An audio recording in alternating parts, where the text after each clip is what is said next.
অনেক রকম পিঠাপুলির আয়োজন শুরু হয়। এই ধারাবাহিকতায় সিলেটের একটি স্কুল প্রাঙ্গণে চলছে দিনব্যাপী পিঠা উৎসব। সেখান থেকে যুক্ত হচ্ছেন সহকর্মী সন্দীপন শুভ। শুভ, পিঠা উৎসবের সবশেষ জানতে চাই এবং কত রকমের পিঠা পাওয়া যাচ্ছে সেখানে?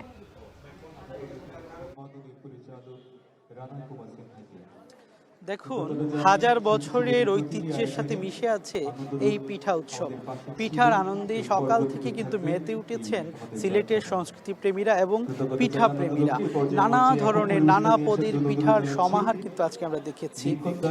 এবং আরেকটি বিষয় আমরা দেখেছি যে আজকে কিন্তু এই উৎসবকে সামনে রেখে নানা ধরনের আয়োজন, বর্ণিল আয়োজন কিন্তু হয়েছে। যেমন সকাল থেকে আমরা যদি দেখি দলীয় সঙ্গীত, আবৃত্তি, নৃত্য সহ নানা ধরনের সাংস্কৃতিক আয়োজন ছিল এবং শিশু কিশোররা কিন্তু আনন্দে উদ্বেল হয়ে তারা উপভোগ করেছেন। এবং আজকে যদি আমি একটু জানিয়ে রাখি যে পিঠা আজকে যে আমাদের ঐতিহ্যের সাথে বিন্নি চালের পিঠা, চিতই পিঠা, দুধ পুলি, বাপা পিঠা, তেলের পিঠা, সিলেটের স্পেশাল বিশেষ কিছু পিঠা রয়েছে, মালপোয়া জাতীয় পিঠা, তেলের পিঠা, এরকম অনেক ধরনের পিঠা কিন্তু আজকে রয়েছে। এবং আমরা দেখেছিলাম যে বেশ মুখরোচক পিঠা কিন্তু আজকে তারা এখানে নিয়ে এসেছেন।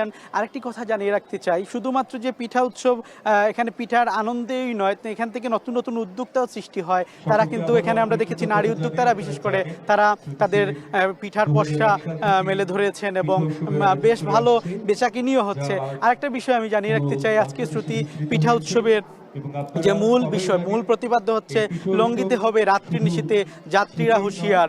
এই প্রতিপাদ্য নিয়ে তারা আজকের এই পিঠা উৎসবটি আয়োজন করেছেন।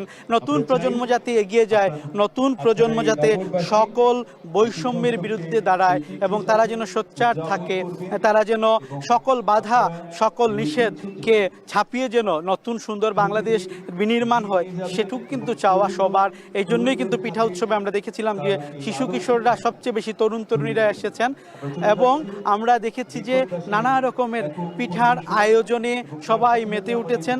নতুনভাবে সবাই যেন নতুন বাংলাদেশ পান, এমনটাই চাওয়া সবার। আর এই ছিল শ্রুতি পিঠা উৎসব থেকে আমার কাছে সর্বশেষ।